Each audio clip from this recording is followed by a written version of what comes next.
युवा के छोटे भाई का 6 महीने पहले मर्डर हुआ था। 22 मई को इनके छोटे भाई का मर्डर किया गया था।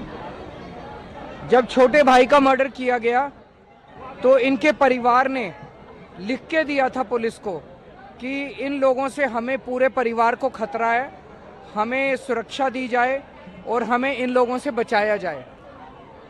पुलिस ने कोई कार्रवाई नहीं की और कल इसके बड़े भाई का भी मर्डर हो गया।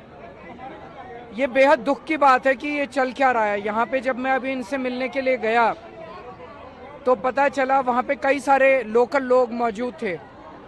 उन्होंने बताया कि पूरा नारायणा एरिया जानता है।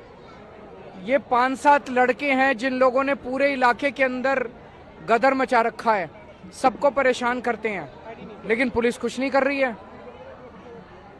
एक मर्डर के बाद जब पुलिस को लिख के दिया गया कि भाई आप हमारी रक्षा कीजिए, पुलिस ने क्यों नहीं की?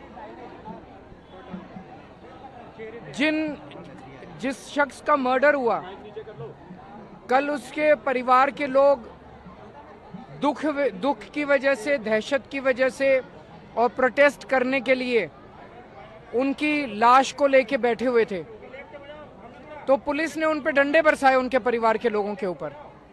ये किस किस्म का प्रशासन है? ये किस किस्म की कानून व्यवस्था है? पूरे दिल्ली के अंदर कल 3 मर्डर हुए हैं अलग अलग और एक अटेम्प्ट टू मर्डर हुआ है। तो पूरी तरह से दिल्ली के लोग असुरक्षित हो गए हैं। गृह मंत्री और अमित शाह जी और बीजेपी पूरी तरह से उन्होंने पूरी दिल्ली को गुंडों के हवाले, गैंगस्टर्स के हवाले, बलात्कारियों के हवाले छोड़ दिया है।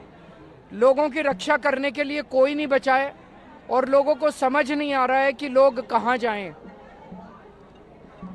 हम केवल दिल्ली के लोगों की तरफ से, मैं केवल हाथ जोड़ के बीजेपी वालों से निवेदन करना चाहता हूं कि दिल्ली वालों ने इस तरह का माहौल कभी नहीं देखा था, जब पूरी चारों तरफ अफरा तफरी मची हुई है, जंगल राज है, कोई किसी का भी मर्डर कर सकता है। जब पता था कि जिन लोगों ने छोटे भाई का मर्डर किया है वो बड़े भाई, उनके परिवार के और लोगों का भी मर्डर कर सकते हैं, तो उनके ऊपर कार्रवाई क्यों नहीं की गई? 6 महीने बाद दूसरे भाई का उसी परिवार के अंदर मर्डर हो जाता है, सुन के भी बहुत दुख होता है। तो अमित शाह जी, बीजेपी वाले, कृपया दिल्ली के लोगों को सुरक्षा दीजिए। दिल्ली का बहुत बुरा हाल हो गया है और दिल्ली के लोग बहुत असुरक्षित महसूस कर रहे हैं, इनके लिए कुछ कीजिए।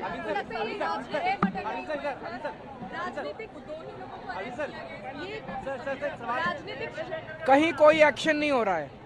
गैंगस्टर्स के केस में भी जब मैं बिजनेसमैन से मिलने गया, उन लोगों ने बताया कि जो 2 लड़के 3 लड़के मोटरसाइकिल पे आते हैं और गोली चलाते हैं दुकान के ऊपर, उनको तो अरेस्ट कर लेते हैं, लेकिन उनको जिन्होंने भेजा, जो फिरौती की मांग कर रहे हैं, वो कहीं अरेस्ट नहीं हो रहे।